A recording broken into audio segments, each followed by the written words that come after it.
ഹരി ഓം. എല്ലാവർക്കും നമസ്കാരം. 5-6 മാസമായി ഒരു വീഡിയോ ഇടാനേ കൂടിയില്ല. തീർത്ഥാടനങ്ങളും ഓരോ കാര്യങ്ങളായിട്ട് വീട്ടിലത്തെ കാര്യങ്ങളും മക്കളുടെ കാര്യങ്ങളൊക്കെ ഗൃഹപ്രവേശം കേട്ട് നമ്മൾ ഓരോ തിരക്കിലായിപ്പെട്ടു. അതുകൊണ്ടൊന്നും ചെയ്യാൻ പറ്റിയില്ല. പിന്നെ അതിൻ്റെ ഒരു മൂഡ് പോയി എന്ന് പറയാം, ചെയ്യാനുള്ളൊരു മനസ്സ്. ഇപ്പം എന്തായാലും ഇന്ന് നാരായണീയ ദിനത്തിൽ കുറേ പേര് ആവശ്യപ്പെട്ടിട്ടുണ്ടായിരുന്നു അതിൻ്റെ ഇടയ്ക്ക്.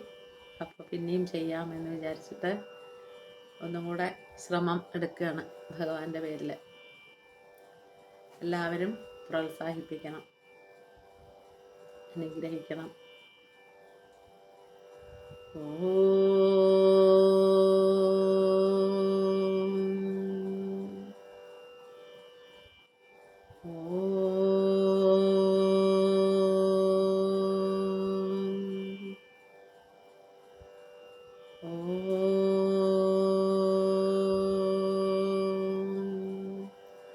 सहनाववतु सहनौ भुनक्तु सह वीर्यं करवावहै तेजस्विनावधीतमस्तु मा विद्विषावहै। ॐ शान्ति शान्ति शान्तिः। शुक्लाम्बरधरं विष्णुं शशिवर्णं चतुर्भुजं प्रसन्नवदनं ध्यायेत् सर्वविघ्नोपशान्तये। ഓം ശ്രീ ഗണേശ ശാരദാ ഗുരുഭ്യോ നമ. ഓം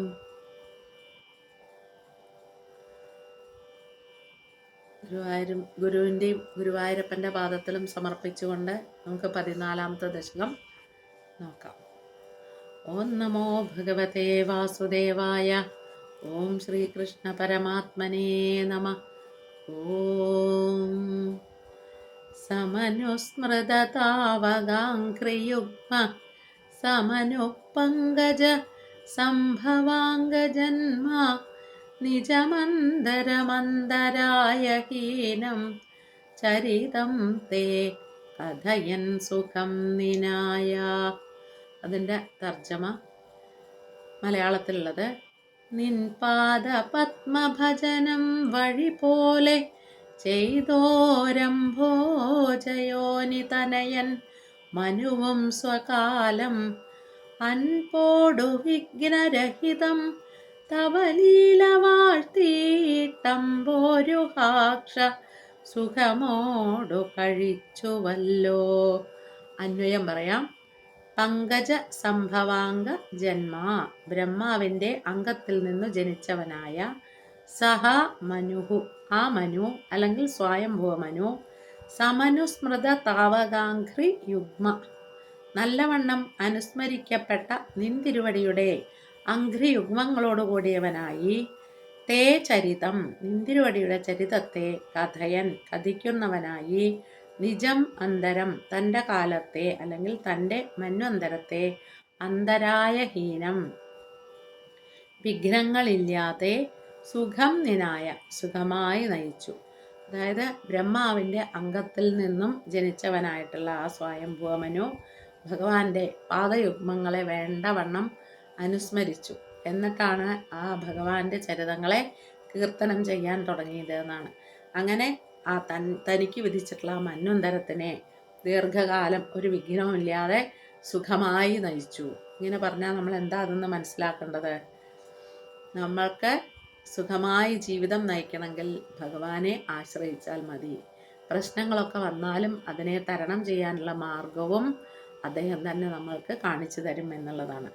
അപ്പോൾ ഇവിടെ പറയുകയാണ്, ബ്രഹ്മാവ് പ്രജകളെയൊക്കെ സൃഷ്ടിച്ചു കൊണ്ടിരിക്കെ ആ ഭൂമി മുങ്ങിപ്പോയല്ലോ, ആ പ്രജകൾക്ക് ഇനി സ്ഥാനം എവിടെയാണ് എന്ന് ബ്രഹ്മാവിനോട് പണ്ട് പറഞ്ഞു, സ്വയംഭൂമനു പറഞ്ഞു. ആ കാര്യം 12ാം ദശകത്തിലെ 2ാമത്തെ ശ്ലോകത്തിൽ പറഞ്ഞു എന്നാണ്. അതിനുശേഷമാണല്ലോ നമ്മൾ ഹിരണ്യാക്ഷ അവതാരം കണ്ടത്. ഭഗവാൻ ഒരു സൂകരമായി അവതരിച്ച് ഭൂമിയെ യഥാസ്ഥാനം വെച്ചു കൊടുത്തു, പ്രതിഷ്ഠിച്ചു.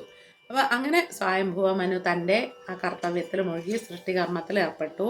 തുടർന്നു സൃഷ്ടികർമ്മം ചെയ്തുകൊണ്ട് വന്നു. അങ്ങനെ 71 ചതുർയുഗം നീണ്ട തൻ്റെ മന്വന്തരകാലം, അതായത് ഒരു മന്വന്തരം എന്ന് പറഞ്ഞാൽ 71 ചതുർയുഗങ്ങളാണ്. ചതുർയുഗം എന്ന് പറഞ്ഞാൽ തന്നെ 4 യുഗങ്ങൾ അതിൽ വന്നു അല്ലേ. കൃതയുഗം അല്ലെങ്കിൽ സത്യയുഗം, പിന്നെ ത്രേതായുഗം, ദ്വാപരയുഗം, കലിയുഗം. ഈ 4നെയാണ് ചതുർയുഗം എന്ന് പറയുന്നത്. അങ്ങനെ 71 ചതുർയുഗങ്ങളാണ് ഒരു മന്വന്തരം.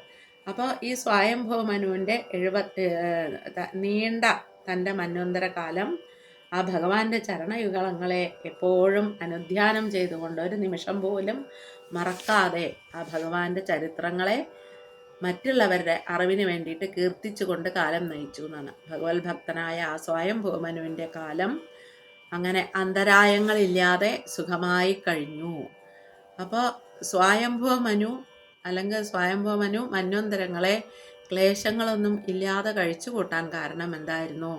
ഭഗവാനിലുള്ള ഭക്തിയായിരുന്നു എന്ന് മേൽപ്പത്തൂർ പറയുകയാണ്. അപ്പോൾ ഭഗവത് ഭക്തി ഉണ്ടാവാൻ കാരണം എന്താണ്?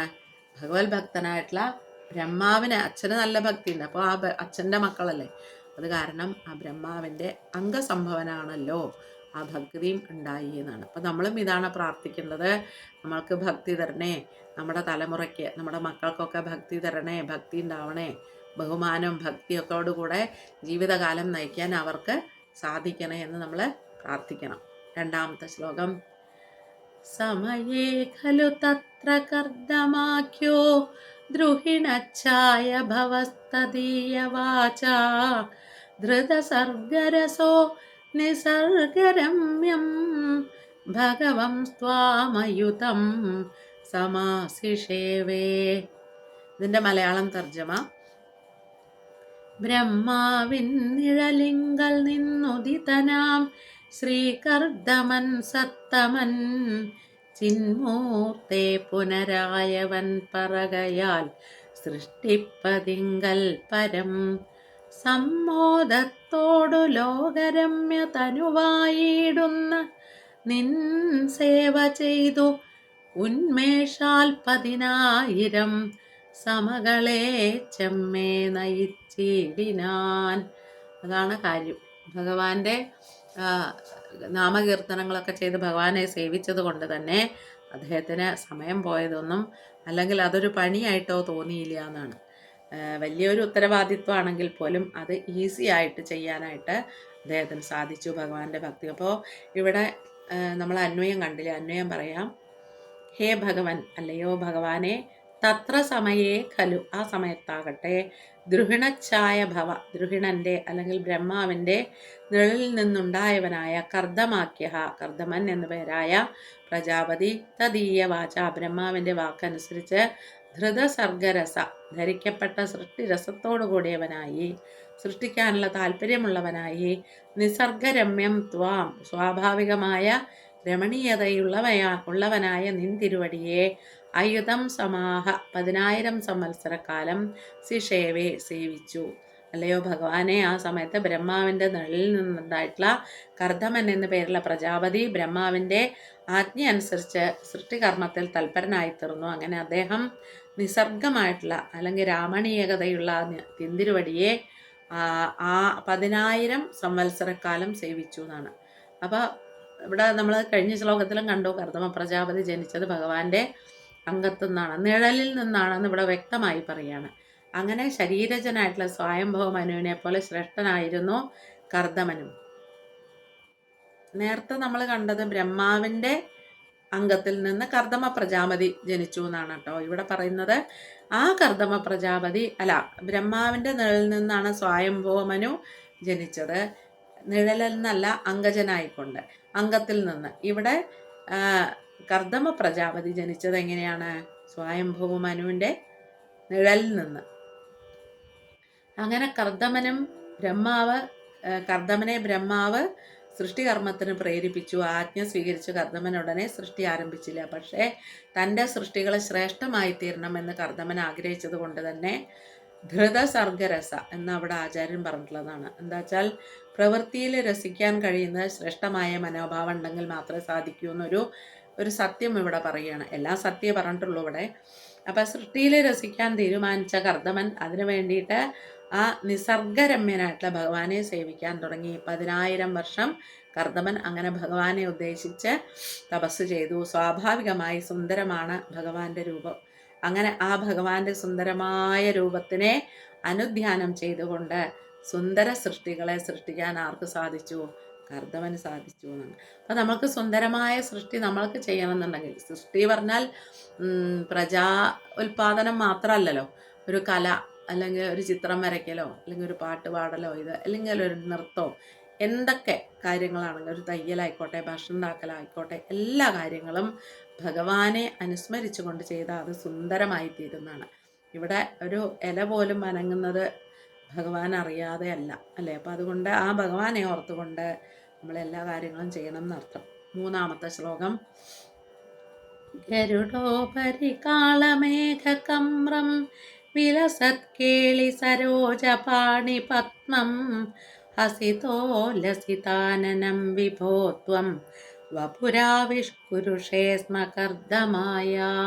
അതിൻ്റെ മലയാളം തർജ്ജമ: കാർമേകാഭ കലർന്നതായി ലളിതമാം ലീലാംബുജം പാണി കൊണ്ടാമോദേന വഹിച്ചതായി വിഹകനാഥന്മേൽ വിളങ്ങുന്നതായി ഓമൽ പുഞ്ചിരി തഞ്ചുമഞ്ചിത മുഖപ്പൂവോടു ചേർന്നുള്ളൊര ശ്രീമദ് ദിവ്യ ശരീരമായവന്നു നീ കാണിച്ചു സന്തുഷ്ടനായി.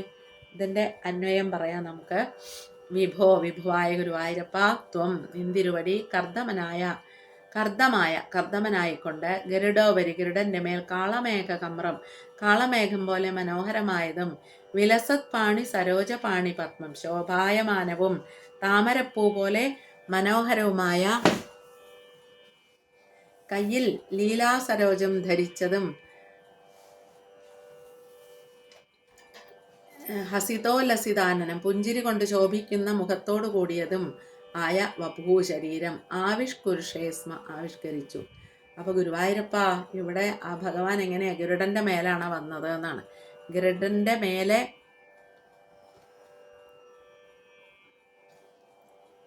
ഗരുഡോപരി കാളമേഘകമ്രം എങ്ങനെ വന്നു? ശോഭനമായ പാണിപത്മത്തില് ലീലാസരോജം വഹിക്കുക, പാണിയിൽ ലീലാസരോജം വഹിക്കുന്ന പത്മാദേവിയോട് കൂടിയതും പറഞ്ഞാൽ ലക്ഷ്മി ദേവി, പുഞ്ചിരി കൊണ്ട് ശോഭിക്കുന്ന മുഖത്തോടു കൂടിയതുമായ ശരീരം ആവിഷ്കരിച്ചു. അപ്പോൾ ഭഗവാനെ ഇവിടെ 10,000 കൊല്ലം, കുറച്ചൊന്നല്ല, 10,000 കൊല്ലം തപസ് കൊണ്ടാണ് ആരാധിച്ചു. അങ്ങനെ ആ സൗന്ദര്യധാമമായിട്ടുള്ള ഭഗവാൻ കർദമന് പ്രത്യക്ഷനായി. എങ്ങനെ പ്രത്യക്ഷപ്പെട്ട്? ഗരുഡന്റെ മുകളിലായിക്കൊണ്ട്. കാളമേഘ നിറം കമ്രവുമായ ഭഗവത് രൂപം പ്രത്യക്ഷപ്പെട്ടു. ഭഗവാന്റെ താമര പോലെ മനോഹരമായ കയ്യിൽ മനോഹരമായ മറ്റേ കയ്യിൽ ഒരു താമര ഉണ്ടായിരുന്നു. അതാരായിരുന്നു എന്നാണ്? കേളീ സരോജം. വിഷ്ണുവിൻ്റെ ചതുർബാഹുക്കളിൽ ഒന്നിലാണല്ലോ താമര ധരിക്കുന്നത്. ഇവിടെ വേറൊരു തരത്തിലും വ്യാഖ്യാനം കൊടുത്തിട്ടുണ്ട്. ഭഗവാൻ ലക്ഷ്മി ദേവിയോടൊപ്പമാണ് കർദമന് ദർശനം കൊടുത്തത്. ലക്ഷ്മി ദേവി പത്മഹസ്തയാണ്. അപ്പം കേളീ സരോജം കൊണ്ട്, കേളീ സരോജം പറഞ്ഞ കളിത്താമര അല്ലെ, ലീലയോടെ വിരാജിക്കുന്ന പത്മം കയ്യിൽ പിടിച്ചുകൊണ്ടുള്ള ലക്ഷ്മി ദേവി ഭഗവാനോടൊപ്പം ഗരുഡൻ്റെ പുറത്തുണ്ടായിരുന്നു എന്നാണ്. ഭഗവാന്റെ അങ്ങനെ മുഖം വളരെ പുഞ്ചിരിയോടുകൂടെ ഉല്ലസിക്കുന്നതായിരുന്നു. അങ്ങനെ സർവാംഗസുന്ദരമായ ശരീരത്തിനെ ഭഗവാൻ സ്വീകരിച്ചു. അപ്പോൾ ഭക്തൻ ഏത് രൂപത്തിൽ ഭഗവാനെ ധ്യാനിക്കുന്നോ ആ രൂപത്തിലാണ് പ്രത്യക്ഷപ്പെടുക, അല്ലെങ്കിൽ നമുക്ക് കാണിച്ചു തരികയാണ്. നമുക്ക് ഇഷ്ടമുള്ള രൂപം നമ്മുടെ സ്വീകരിക്കാം. നമ്മുടെ മനസ്സിൻ്റെ ധർമ്മം പോലെ ഇരിക്കുന്നതാണ്.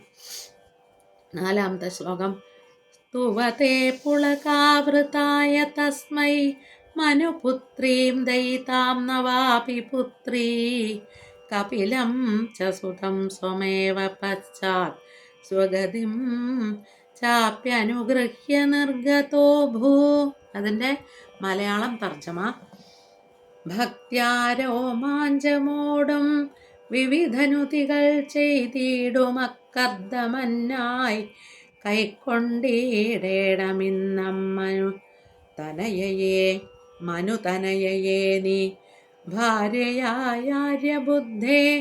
ചൊൽക്കൊള്ളും പുത്രിമാരൊൻപതുമധ കപിലാഭിക്യനായി ഞാനുമുണ്ടാം സൗഖ്യം നിത്യം വരും തേ പുനരിതമരുളി ശ്രീഹരേ നീ മറഞ്ഞു. അന്വയം എന്താ നോക്കാം. പുളകാവൃതമായ രോമാഞ്ചം കൊണ്ട് ആവരണം ചെയ്യപ്പെട്ടവനും സ്തുവതെ സ്തുതിക്കുന്നവനും ആയ തസ്മൈ അവനായിക്കൊണ്ട് ദഹിതാം മനുപുത്രിയായ ഭാര്യയെയും. ഇങ്ങനെ പറയുന്നത് എന്തിനാച്ചാൽ സംസ്കൃതം പഠിക്കാൻ നമുക്ക് എളുപ്പമുണ്ടാവും. ഇങ്ങനെ അന്വയം പറഞ്ഞു കഴിഞ്ഞാൽ ഓരോ ശ്ലോകത്തിൽ നമ്മൾ ഓരോ വാക്ക് പഠിക്കുക, അല്ലെങ്കിൽ പദപരിചയം ഉണ്ടായി കഴിഞ്ഞാൽ നമുക്ക് എളുപ്പമുണ്ടാവും. സംസ്കൃതം പഠിച്ചില്ലെങ്കിലും കുഴപ്പമില്ല, പദപരിചയം നമുക്ക് ഉണ്ടായിക്കഴിഞ്ഞാൽ നമുക്ക് ഏകദേശം വായിക്കാനും അതേപോലെ അർത്ഥമൊക്കെ നമുക്ക് മനസ്സിലാവും. അതിനാണ് അന്വയത്തോടു കൂടി പറയുന്നത്. നവപുത്രീം അഭി 9 പുത്രിമാരെയും സ്വം ഏവ താൻ തന്നെയാകുന്ന കപിലം സുതം ച കപിലൻ എന്ന പുത്രനെയും പശ്ചാത് ഒടുവിൽ സ്വഗതിം ച തൻ്റെ ഗതിയെയും സായുജ്യമോക്ഷത്തെയും അനുഗ്രഹിച്ചിട്ട് നിർഗത അഭൂ നിന്തിരുവടി നിർഗതനായി ഭവിച്ചു. ഇതിൻ്റെ അന്വയാർത്ഥം എന്താണ്? ആ സൃഷ്ടിക്കാനുള്ള ശക്തി ലഭിക്കാൻ വേണ്ടിയിട്ടാണ് ആ കർദമൻ തപസ് ചെയ്തത്. അങ്ങനെ ഭഗവാന്റെ രൂപത്തിനെ എങ്ങനെയാണോ ധ്യാനിച്ചാൽ അതേപോലെ ഭഗവാൻ കാണിച്ചു കൊടുത്തു. ആ ഭാവത്തിൽ തന്നെ ഭഗവാന്റെ ദർശനം കിട്ടി. മനുവിൻ്റെ പുത്രിയായിട്ടുള്ള ദേവഹൂതിയെ ഭാര്യയായി ലഭിക്കാൻ അനുഗ്രഹിച്ചു. അങ്ങനെ സന്താന ലാഭം ദാമ്പത്യത്തിൻ്റെ മുഖ്യ ലക്ഷ്യമാണ്. അതുകൊണ്ട് തന്നെ സന്താന ലാഭവും അനുഗ്രഹമായി കൊടുത്തു. അങ്ങനെ 9 പുത്രിമാരുണ്ടായി എന്നാണ് അതിൽ 10ാമത് ഒരു പുത്രനായി തന്നെ കപിലൻ എന്ന പേരിൽ ആണ് അദ്ദേഹം ജനിച്ചത്. അവിടെയും കാരുണ്യം തീർന്നില്ല. പിന്നെയും ഇദ്ദേഹത്തിനോടുള്ള കാരുണ്യം കൊണ്ട് ഒടുവിൽ ഇതെല്ലാം കഴിഞ്ഞ് എന്നോടുകൂടുള്ള സായുജ്യം നിനക്ക് നൽകാമെന്ന് പറഞ്ഞുകൊണ്ട് അനുഗ്രഹിച്ചുകൊണ്ട് ഭഗവാൻ വൈകുണ്ഠത്തിലേക്ക് പോയി എന്നാണ്. അപ്പോൾ ഇവിടെ ഭഗവാന്റെ പ്രസാദം ഉണ്ടായ ഇഹത്തിലും പരത്തിലും നമ്മൾക്ക് സ്വസ്ഥമായിട്ട് ജീവിക്കാമെന്നുള്ളത്. അപ്പം ഈ ഇഹത്തിലെ ഭുക്തിയും പരത്തിലെ മുക്തിയും തരും എന്നുള്ളതാണ് ഇവിടെ ഭഗവാൻ കാണിക്കുന്നത്. അപ്പോൾ ഇവിടെ ഈ ലോകസംഗ്രഹത്തിനും കൂടെ ഉദ്ദേശിച്ചിട്ടാണ് ഭഗവാന്റെ പുത്രനായി കപിലൻ ഭഗവാൻ തന്നെ വന്ന് ജനിക്കുകയാണ്, കർദമൻ്റെ പുത്രനായിക്കൊണ്ട്. അപ്പം ജനിക്കുമ്പോഴുള്ള ആ പേരും ജന്മത്തിലെ പ്രവൃത്തിയൊക്കെ മുൻകൂട്ടി നിശ്ചയിച്ചു കഴിഞ്ഞു. അങ്ങനെ ഇവിടെ ഒരു പുതിയ തത്വശാസ്ത്രത്തിൻ്റെ ഉൽപ്പത്തിയാണ്. അതാണ് ഭഗവാന്റെ ലീലയുടെ ലക്ഷ്യം എന്ന് പറയുകയാണ്. ശ്ലോകം 5. സമനുഷ്യതരൂപയാ മഹിഷ്യ ഗുണവത്യാ സുതയാ ച ദേവഹൂത്യ ഭവധീരിത നാരദോപദിഷ്ട സമഗാത് കർദമമാഗതി പ്രതീക്ഷം. മലയാളം തർജ്ജമ. നിന്നാൽ പ്രേരിതനായിടും മുനിവരൻ ശ്രീനാരദൻ ചൊൽകയാൽ തന്നങ്കി ശതരൂപയോടുമുടനെ സ്വയംഭുവാഖ്യൻ മനോ തന്നോ മത്സുത ദേവഹൂതിയോടുമങ്ങൊന്നിച്ചു തന്നാഗമം നന്നായി പാർത്തരുളുന്ന കർദമനെഴും ഗേഹത്തിലെത്തിയിടിനാൻ. അന്വയം. ഭവധീരിത നാരദോപദിഷ്ട അങ്ങയാൽ പ്രേരിതനായ നാരദനാൽ ഉപദേശിക്കപ്പെട്ടവനായ സഹ മനു ആ സ്വയംഭുവ മനു ശതരൂപയാ മഹിഷ്യ ശതരൂപ എന്ന മഹിഷിയോടും ഗുണവത്യാ ദേവഹൂത്യാ സുതയാ ച ഗുണവതിയായ ദേവഹൂതി എന്ന സുതയോടും കൂടി ആഗതി പ്രതീക്ഷം വരവിനെ പ്രതീക്ഷിക്കുന്ന കർദമനെ സമഗാത് പ്രാപിച്ചു. അതിൻ്റെ അന്വയാർത്ഥവും വ്യാഖ്യാനവും എന്താ നോക്കാം. അന്വയാർത്ഥം. അങ്ങയുടെ പ്രേരണ കൊണ്ട് നാരദനാൽ ഉപദേശിക്കപ്പെട്ടവനായ സ്വയംഭൂമനു ഭാര്യയായ ശതരൂപയോടും ദേവഹൂതി എന്ന ഗുണവതിയായ മകളോടും കൂടി വരുന്നത് പ്രതീക്ഷിച്ചിരുന്ന കർദമൻ്റെ അടുക്കലെത്തി. അപ്പോൾ ഇവിടെ പറയുകയാണ് ഈശ്വരേച്ഛയ്ക്ക് തടസ്സമില്ല എന്ന്. ആ കർദമൻ പ്രതീക്ഷിച്ച പോലെ തന്നെ സ്വയംഭൂമനു ഭാര്യയോടും പുത്രിയോടും കൂടി കർദമൻ്റെ അടുക്കലെത്തി. കാരണം ഭഗവാന്റെ പ്രേരണ തന്നെയാണ്. നമ്മൾ ഓരോ കാര്യം ചെയ്യുന്നതും ആരുടെ പ്രേരണ കൊണ്ടാണ്? ഭഗവാന്റെ പ്രേരണ കൊണ്ടാണ്. അങ്ങനെ നാരദനെ അങ്ങനെ കർദമൻ്റെ അടുക്കൽ സ്വയംഭൂമനും ഭാര്യയോടും പുത്രിയോടും കൂടി വന്നു. ഭഗവാൻ നാരദനെ പ്രേരിപ്പിച്ചു അവിടേക്ക് പോകാനായിട്ട്. അങ്ങനെ നാരദൻ സ്വയംഭൂമനുവിനെ ഉപദേശിച്ചു. ആ ഉപദേശം മാനിച്ച് ആ ഗുണത്തിലും അതേപോലെ രൂപലാവണ്യത്തിലും ഉത്തമയായിട്ടുള്ള ദേവഹൂതിയെ അനുരൂപനായിട്ടുള്ള കർദമന് കൊടുക്കാനായിട്ട് ആ ലോകാധിപനായിട്ടുള്ള സ്വയംഭൂവൻ, ലോകാധിപൻ നമ്മൾ പ്രത്യേകം എടുത്ത് പറഞ്ഞിട്ടുണ്ട്. ലോകത്തിനെ അധിപനായിട്ടുള്ള സ്വയംഭൂവനും അങ്ങനെ നേരിട്ട് എഴുന്നള്ളിയെന്നാണ്. ശ്ലോകം 6. മനുനോപഹൃതാം ച ദേവഹൂതിം തരുണീരത്നമാവാപ്യ കർദമോസൗ ഭവദർച്ചന നിർവൃതോപി തസ്യാം ദൃഢശുശ്രൂഷണയാ ദധൗ പ്രസാദം. എൻ്റെ തർജ്ജമ: മനു നൽകിന ദേവഹൂതിയാകും വനിതാരത്നമൊടൊത്തു കർദമൻ താൻ ഭവദർച്ചന തൃപ്തനെങ്കിലും തത് ദൃഢശുശ്രൂഷകളാൽ പ്രസന്നനായാൻ. അന്വയം: അസൗ കർദമഃ, ആ കർദമൻ, മനുനാ ഉപഹൃതാം, മനുവിനാൽ ഉപഹൃതയായ, ദേവഹൂതിം തരുണീരത്നം, ദേവഹൂതി എന്ന തരുണീരത്നത്തെ, അവാപ്യച്ച പ്രാപിച്ചിട്ട്, ഭവദർച്ചന നിർവൃത അഭി, നിന്തിരുവടിയെ അർച്ചിക്കുന്നതിൽ നിർവൃതി അനുഭവിക്കുന്നവനാണെങ്കിലും, ദൃഢശുശ്രൂഷണയ, ദൃഢമായ ശുശ്രൂഷ കൊണ്ട്, തസ്യാം, അവളിൽ പ്രസാദം ദധോ, പ്രസാദത്തെ ധരിച്ചു. ആ കർദവൻ മനു ഉപഹാരമായി സമ്മാനമായിട്ട് നൽകിയിട്ടുള്ള ഈ ദേവഹൂതി എന്ന തരുണീരത്നത്തെ ലഭിച്ച് ആ ഭഗവാനെ അർച്ചിക്കുന്നതിൽ നിർവൃതിയുള്ളവനാണെങ്കിലും ദൃഢമായ ശുശ്രൂഷണം കൊണ്ട് അവളെ പ്രസന്നനായി തീർന്നു എന്നാണ്. ഇവിടെ ഭഗവാനിൽ ഉറച്ച ഭക്തി എന്നും അദ്ദേഹത്തിനുണ്ട്.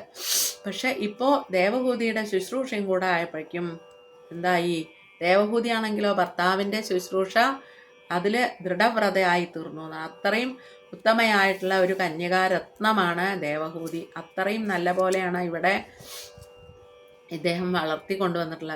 സ്വയംഭൂമനും ശതരൂപയും അത്ര ഇതായിട്ടാണ് വളർത്തിക്കൊണ്ടുവന്നിട്ടുള്ള. അങ്ങനെ ദേവഹൂതിയെ കർദമന് നൽകി, എന്നിട്ട് കർദമ പ്രജാപതിക്ക് നൽകി.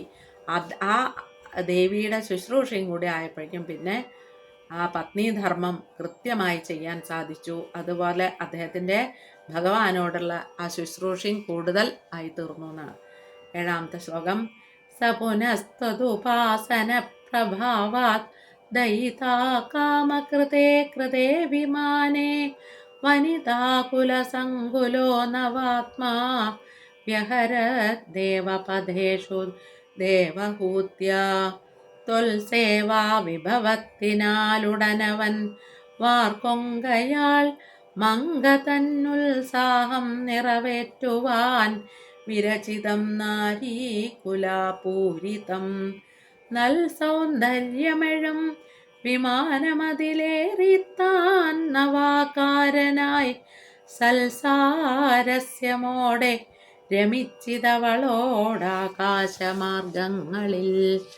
അന്വയം: സഹ, അവൻ, അല്ലെങ്കിൽ കർദമൻ, പുനഃ, പിന്നെ, ദയിതാ കാമകൃതേ, ദയിതയുടെ കാമത്തിനായി, ത്വദുപാസന പ്രഭാവാൽ, നിന്തിരുവടിയെ ഉപാസിച്ചതിനാലുണ്ടായ പ്രഭാവത്താൽ, കൃതേ നിർമ്മിതമായ, വനിതാകുലസങ്കുലേ, വനിതകളുടെ സമൂഹത്താൽ നിറഞ്ഞ, വിമാനേ വിമാനത്തിൽ, ദേവഹൂത്യ ദേവഹൂതിയോടുകൂടി, നവാത്മ പുതിയ രൂപമുള്ളവനായി, 9 ശരീരങ്ങൾ സ്വീകരിച്ചവനായി എന്നും, ദേവപഥേഷു ദേവമാർഗങ്ങളിൽ വ്യഹരത് വിഹരിച്ചു. ഈ ഭൂമിയിലല്ല വിഹരിച്ചത്, ദേവലോകത്താണ് എന്നാണ്. അങ്ങനെ ആ കർദമൻ ഭഗവാനോടുള്ള ഉപാസന കൊണ്ടുള്ള പ്രഭാവം കൊണ്ട് തൻ്റെ ഭാര്യയെ സന്തോഷിപ്പിക്കണമെന്ന് വിചാരിച്ച് ഒരു വിമാനം നിർമ്മിച്ചു. അതിൽ കയറിയിട്ടാണ് അദ്ദേഹം യാത്ര ചെയ്തുകൊണ്ട് ദേവിയെ പല പല ശരീരങ്ങളെ സ്വീകരിച്ചുകൊണ്ട്, അതാണ് നവാത്മ എന്ന പ്രയോഗം. അങ്ങനെ ആ ദേവിയെ ശുശ്രൂഷിച്ചു, ആനന്ദിപ്പിച്ചു എന്നാണ്. ഇവിടെ വിവാഹം കഴിഞ്ഞ് അദ്ദേഹം ദേവി വന്ന സമയത്ത് സൗന്ദര്യമൊന്നും ഉണ്ടായിരുന്നില്ല എന്നാണ്. അതായത് കുറേ കാലം ഇദ്ദേഹത്തിന് ശുശ്രൂഷിച്ചുകൊണ്ടിരുന്നു. ഇദ്ദേഹം നോക്കിയത് പോലും ഇല്ല, തൻ്റെ പത്നിയെ കണ്ടതുപോലും ഇല്ല എന്നാണ് ആദ്യമൊക്കെ പറയുന്നത്.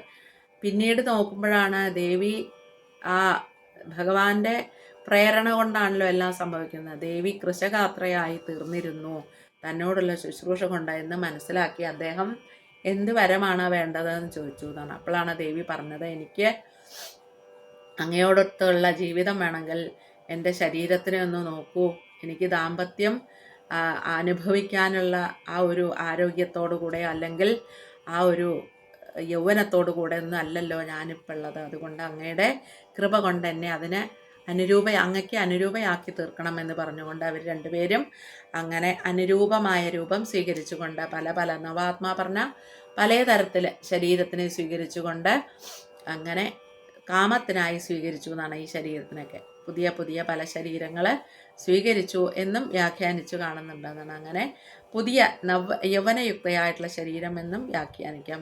അങ്ങനെ വിമാനത്തിൽ കയറി കർദമൻ വിഹരിച്ചത് ദേവമാർഗങ്ങളിലൂടെയാണ്, സ്വർഗത്തിലുള്ള ഉദ്യാനങ്ങളിലും മറ്റുമായിക്കൊണ്ട് നല്ല രീതിയിൽ കുടുംബം നടത്തണം എന്നർത്ഥം.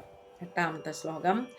ശതവർഷമധവ്യതീത്യ സോയം നവകന്യാ സമവാപ്യ ധന്യരൂപാ വനയാന സമുദ്യതോപി കാന്താഹിതകൃത് ത്വജ്ജനനോത്സുകോന്യവാസീത് നവതരുണിയോടേവം 100 വർഷം നയിച്ചു നവസുരുചിരമാരാം പുത്രിമാരും ജനിച്ചു അവനുമടവി പോവാനുദ്യതോപ്യാരമിച്ചു തവ ജനികുതുകത്താൽ ധാരകാമം ഭരിച്ചു.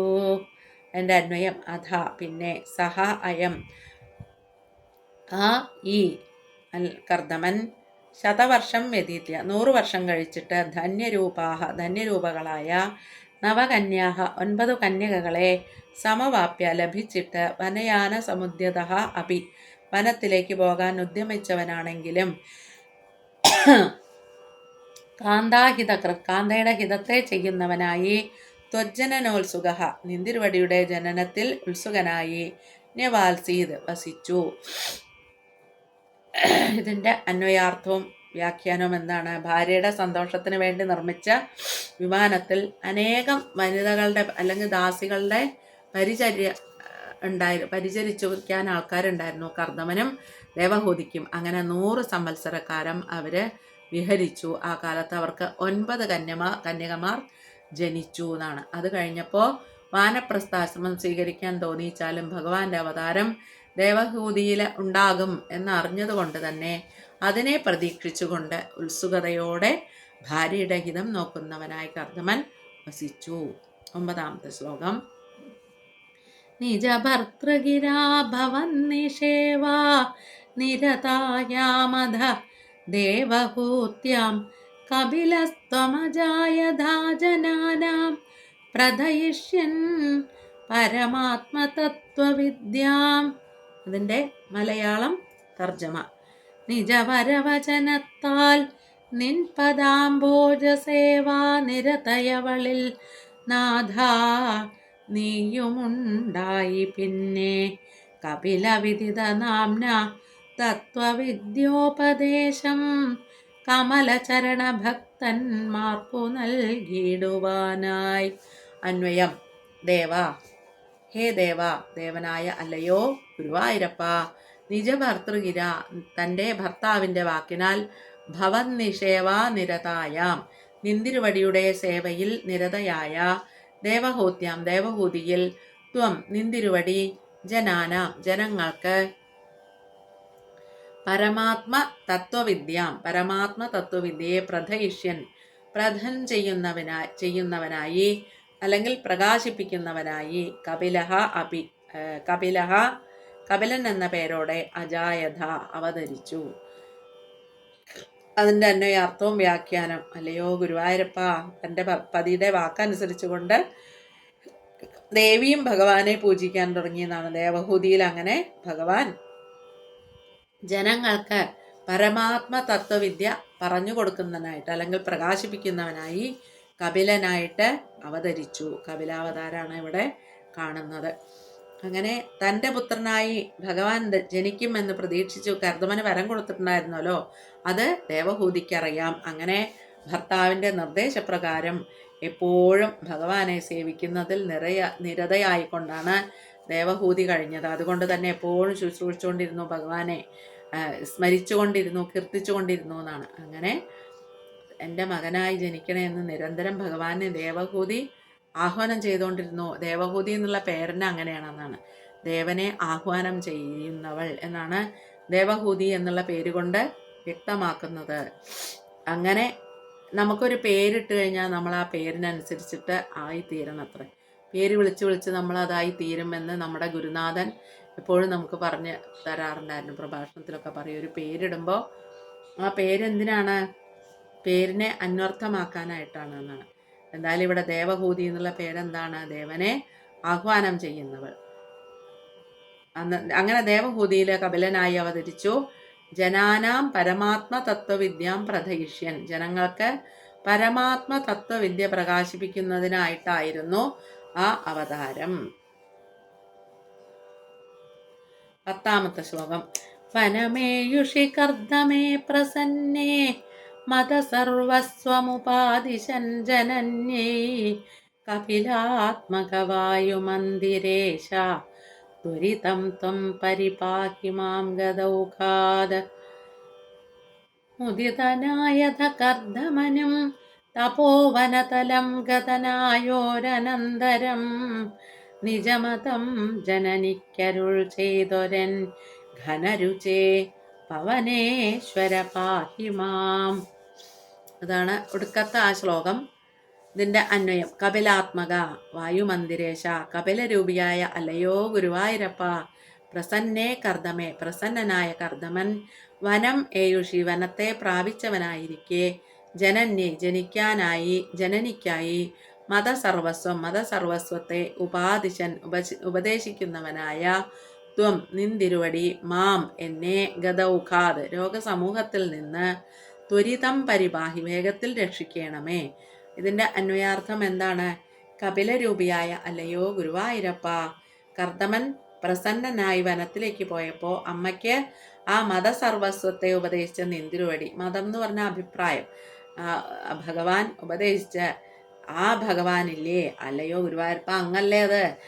ഇവിടെ ആവശ്യം പറയാണ്, അങ്ങ് എന്നെ എൻ്റെ രോഗസമൂഹത്തിൽ നിന്ന് വേഗത്തിൽ രക്ഷിക്കണേ എന്ന് പ്രാർത്ഥിച്ചു. കർദ്ദമനെ പോലെ ഭാഗ്യം ആർക്കാണുള്ളത്? നല്ലൊരു പതി, ശ്രേഷ്ഠയായിട്ടുള്ളൊരു ഈശ്വര ചിന്തയിലുള്ള ഒരു ദേവി, എപ്പോഴും ഈശ്വര ചിന്തയുള്ള ഒരു ഭാര്യ. അങ്ങനെ ആ ഭാര്യയിലെ ശ്രേഷ്ഠകളായിട്ടുള്ള 9 പുത്രിമാരെ ജനിപ്പിച്ചു. അങ്ങനെ അവർക്കൊക്കെ വിവാഹം കഴിച്ചു കൊടുത്തു. അവരൊക്കെ ഏതാണ് യോഗ്യരായ ഭർത്താക്കന്മാരുള്ള വിവരം ഇവിടെ നാരായണീയത്തിൽ പറയുന്നില്ല എന്ന് ഇവിടെ പ്രത്യേകം പറഞ്ഞു. അങ്ങനെ ഭഗവാൻ തന്നെ പുത്രനായി അവതരിച്ചു. 9 പുത്രന്മാർക്ക് ശേഷം കപിലാവതാരം. നേരത്തെ തന്നെ ആ വനവാസത്തിന് തുനിഞ്ഞതാണെങ്കിലും ഭഗവാന്റെ വരവിന് വേണ്ടി അത് മാറ്റിവെച്ചതാണെന്നാണ്. പുത്രനായി കപിലൻ ജനിച്ചതോടെ തൻ്റെ ഗൃഹസ്ഥകൃത്യങ്ങളൊക്കെ ഭാര്യയെ ഏൽപ്പിച്ചുകൊണ്ട്, അല്ലെങ്കിൽ കുടുംബഭാരങ്ങളിൽ നിന്ന് മുക്തനായി എന്ന് പറയുകയാണ്. അപ്പോൾ ഒരുവിധം നമ്മൾ ഒരു പ്രായമൊക്കെ ആയിക്കഴിഞ്ഞാൽ പിന്നെ വീട്, കുടുംബം എന്നുള്ള ചിന്ത വിട്ടുകൊണ്ട് ഭഗവത് പ്രാപ്തിക്കായിട്ട് പുറപ്പെടണം എന്നിവിടെ നമ്മൾക്ക് ഭാഗവതവും നാരായണിയൊക്കെ കാണിച്ചു തരികയാണ്. കപില മഹർഷി, കർദമ പ്രജാപതി അത്രയും ഉത്തമനായിട്ടുള്ള രാജഭരണമൊക്കെ രാജഭരണമല്ല, തപസ്സും നല്ല ജീവിതചര്യയും ഗൃഹസ്ഥാശ്രമമൊക്കെ ചെയ്തു.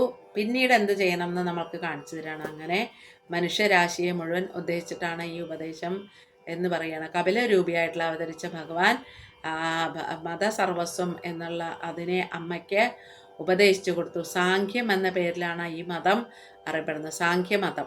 അപ്പം എല്ലാ മതങ്ങളുടെയും സാരസർവസ്വമായ സാഖ്യം ഉപദേശിച്ചത് അമ്മയ്ക്കാണ്, എന്നാൽ നമ്മളെയൊക്കെ ഉദ്ദേശിച്ചിട്ടാണ് എന്നാണ്.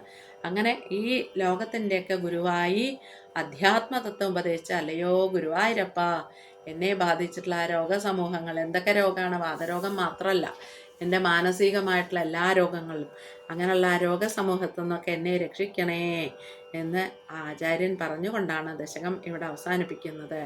അപ്പോൾ ആ അഭ്യർത്ഥന നമ്മൾക്കും പറയാം ഗുരുവായൂരപ്പനോട്. നമ്മുടെ മനസ്സിലും അല്ലെങ്കിൽ ശരീരത്തിലുള്ളൊക്കെ എല്ലാ വ്യാധികളെയും ഇല്ലാതാക്കി തരണേ ഗുരുവായൂരപ്പ എന്ന് ഭഗവാനോട് പ്രാർത്ഥിച്ചുകൊണ്ട് നമുക്ക് ഈ ദശകം ഇന്ന് നാരായണീയ ദിനമായിക്കൊണ്ട് കപിലാവതാരം നമുക്ക് ഭഗവാന്റെ പാദത്തിൽ സമർപ്പിക്കാം. സർവത്ര ഗോവിന്ദനാമ സങ്കീർത്തനം. ഗോവിന്ദ ഗോവിന്ദ.